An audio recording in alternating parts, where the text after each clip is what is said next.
প্রিয় ছাত্রছাত্রীবৃন্দ, আমি উত্তম কুমার মৃধা, ইন্সট্রাক্টর রসায়ন, তোমাদের রসায়ন ক্লাসে স্বাগতম জানাচ্ছি।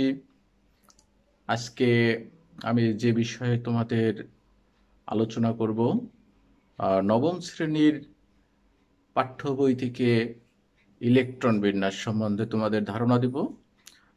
তো আসো আমরা দেখি মৌলের পরমাণুতে ইলেকট্রন বিন্যাস কিভাবে করা যায়। প্রথমে আমরা শক্তি স্তর, মৌলের পরমাণুর যে শক্তি স্তর, সেখানে যে উপশক্তি স্তরগুলো থাকে সেগুলো যেভাবে সজ্জিত থাকে তার একটা ক্রমচিত্র আমাদের বইতে আছে, সেটা অঙ্কন করে নেই। 1s, 2s, 2p, 3s, 3p, 3d, 4s, 4p, 4d, 4f। আমরা এফ পর্যন্ত গেলাম। অতঃপর আবার আমরা এক একটা করে কমাতে থাকবো, অর্থাৎ 5s, 5p, 5d, 6s, 6p, 7s। এরপরে দেখো, আমি একটা রেখা অঙ্কন করব। একটু মনে রাখবে যে আমরা প্রত্যেকটা উপশক্তি স্তর সমান দূরত্বে রেখেছি, অর্থাৎ 1s থেকে 2s এর যে গ্যাপ, 2s থেকে 2p'রও কিন্তু একই গ্যাপ।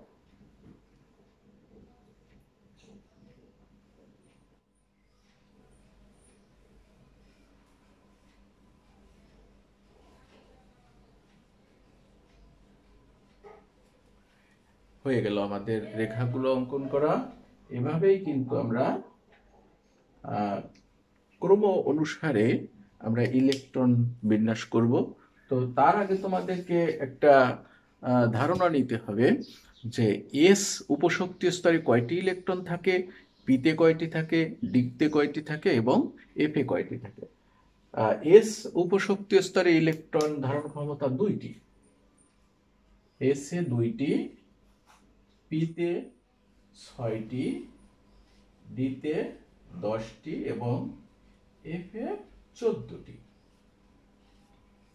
এবার আসো, আমি তোমাদেরকে যে পারমাণবিক সংখ্যাগুলো মুখস্থ করিয়েছিলাম, অর্থাৎ হাইড্রোজেন, হিলিয়াম, লিথিয়াম, এইভাবে যে হাইড্রোজেনের 1, helium, lithium, beryllium, boron, carbon, nitrogen, oxygen, fluorine, neon, sodium, magnesium, aluminium, silicon, এভাবে তোমাদের আমি নিশ্চয়ই মনে আছে যে 30 পর্যন্ত মুখস্থ করিয়েছিলাম। তো আসো আমরা প্রথমে আসি সোডিয়াম। সোডিয়াম যদি আমরা এভাবে গুণে যাই যে hydrogen, helium, lithium, beryllium, boron, carbon, nitrogen, oxygen, fluorine, neon, sodium, 11 number. Sodium এর পারমাণবিক সংখ্যা কত? 11।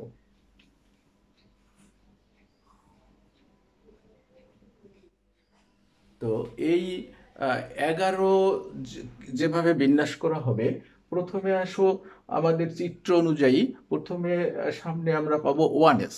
1s,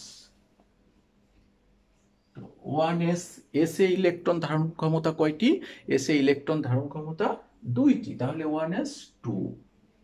অতঃপর আসো 2s। 2s এ ইলেকট্রন ধারণ ক্ষমতা দুইটি, 2s 2। 2s এর পর পরের লাইনে আমরা দেখছি প্রথমে আছে কি 2p। 2p, 2pতে পিতে ইলেকট্রন ধারণ ক্ষমতা কয়টি? 6টি, 2p 6। দেখো আমাদের কয়টি ইলেকট্রন দেওয়া হলো? 2 2 4, 6 4 10, অর্থাৎ আর একটি ইলেকট্রন আমাদের আছে। এর পরবর্তী উপশক্তি স্তর কোনটি? 3s। তাহলে 3s এ আমরা একটি ইলেকট্রন দিতে পারবো, যদিও ইলেকট্রন ধারণ ক্ষমতা দুইটি, কিন্তু আমাদের ইলেকট্রন কিন্তু আর আছে একটি। তাই ওখানে আমরা ওই একটি ইলেকট্রনই দেব। এবার আসো, আমি যে উপশক্তি স্তরগুলো তোমাদের সাজিয়ে দিয়েছি, এর প্রথম উপশক্তি স্তর যে শক্তি স্তরে থাকে সেই শক্তি স্তরের নাম ছিল কে। তাহলে এই শক্তি স্তরের নাম ছিল কে। দ্বিতীয় শক্তি স্তরের নাম হলো এল। তৃতীয় শক্তি স্তরের নাম ছিল এম। চতুর্থ শক্তি স্তরের নাম ছিল এন। পঞ্চম শক্তি স্তরের নাম ছিল ও। ষষ্ঠ শক্তি স্তরের নাম ছিল পি এবং সপ্তম শক্তি স্তরের নাম ছিল কিউ। তাহলে আমরা দেখলাম যে কে শক্তি স্তরে উপশক্তি স্তরে একটি 1s, তাহলে 1s হলো কে। তারপর 2s এবং 2p শক্তি স্তরের নাম এল, তাহলে 2s এবং 2p এটা এল এবং 3s হলো এম। তাহলে আমরা দেখলাম যে কেতে 2টি ইলেকট্রন, এলে 8টি ইলেকট্রন আর এম এ 1টি ইলেকট্রন। এভাবে আমি আরেকটি ইলেকট্রন বিন্যাস তোমাদের দেখাবো, তাহলে তোমরা স্পষ্ট হবে। মনে করো আমি ইলেকট্রন বিন্যাস করব পটাশিয়ামের। পটাশিয়ামের পারমাণবিক সংখ্যা কত? 19। পটাশিয়াম 19। তাহলে আসো প্রথমে 1s। 1s এ 2টি। তারপরে আসো 2s এ 2টি। তারপরে আসো 2p তে 6টি। 2pর পরে 3s s এ 2টি। 3s এর পরে আমরা এই লাইনে যদি যাই 3p 6। এরপরে কিন্তু অনেকে 3pর পর 3d মুখস্থ দিয়ে থাকে, কিন্তু আসলে কিন্তু 3pর পরে 3d না, 3pর পরে দেখো ওই একই লাইনে আছে কি 4s। তাহলে 3pর পরে হবে কি 4s। 4s এ কয়টি ইলেকট্রন যাবে? একটি ইলেকট্রন আমাদের দেখো আছে। তাহলে হয়ে গেল। এখন আসো 1s কে, 2s 2p এটাকে আমরা এল ধরেছিলাম এল, 3s 3p এম এবং 4s এন। কেতে 2টি ইলেকট্রন, এল এ 8টি ইলেকট্রন, এম এ 8টি ইলেকট্রন এবং এন এ 1টি ইলেকট্রন। তাহলে পটাশিয়ামের ইলেকট্রন বিন্যাস হলো 2881।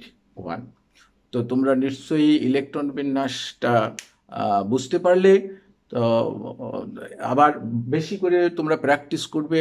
পরবর্তী ক্লাসে আমরা অন্য কিছু নিয়ে আবার হাজির হব। ধন্যবাদ।